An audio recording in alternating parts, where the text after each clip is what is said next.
देश की प्रगति में बुनियादी ढांचे के विकास की महत्वपूर्ण भूमिका। बुनियादी ढांचे का विकास देश की अर्थव्यवस्था को गति देने वाला है। 2047 तक विकसित राष्ट्र बनने के लक्ष्य को हासिल करने में इस क्षेत्र की अहम भूमिका।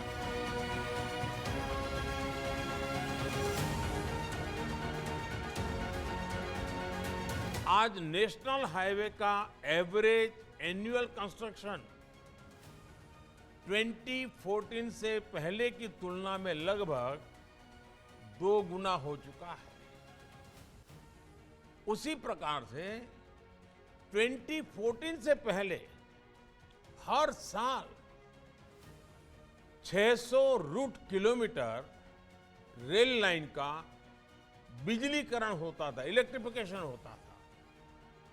आज ये लगभग 4000 रूट किलोमीटर तक पहुंच रहा है।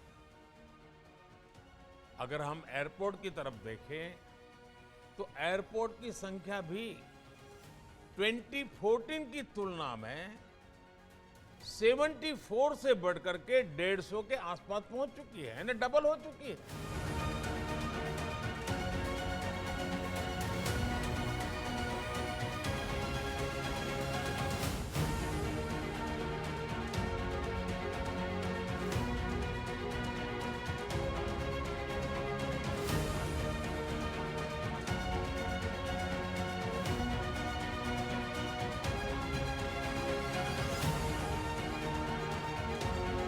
भौतिक अवसंरचना के साथ साथ देश की सामाजिक अवसंरचना का मजबूत होना महत्वपूर्ण। देश में एक एकीकृत दृष्टिकोण की आवश्यकता पर दिया गया है बल। हमें इंटीग्रेटेड अप्रोच की जरूरत है। सर्कुलर इकोनॉमी का हिस्सा भी हमें हमारे भावी निर्माण कार्यों के साथ जोड़ना होगा। वेस्ट में से बेस्ट का कंसेप्ट भी उसका हिस्सा बनना जरूरी है। और मैं समझता हूं इसमें पीएम गति शक्ति नेशनल मास्टर प्लान की भी बड़ी भूमिका है। बुनियादी ढांचे के विकास में इसके भागीदारों की सक्रिय भूमिका की सराहना।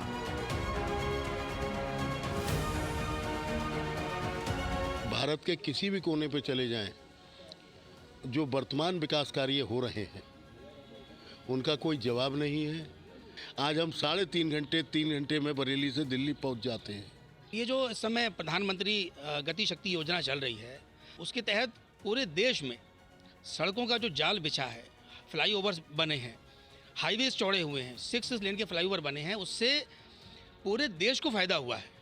आज से 8 साल पहले जब से हमारे भारत में, देश में, राष्ट्र में मोदी जी की सरकार आई और एक नियोजित तरीके से उन्होंने भारत की समस्याओं को पहले चुना। उन्होंने भारत के हाईवेज, भारत में एक्सप्रेस वेज बनाए शुरू किए, भारत में नई भारी रेल लाइनें बिछानी शुरू करी।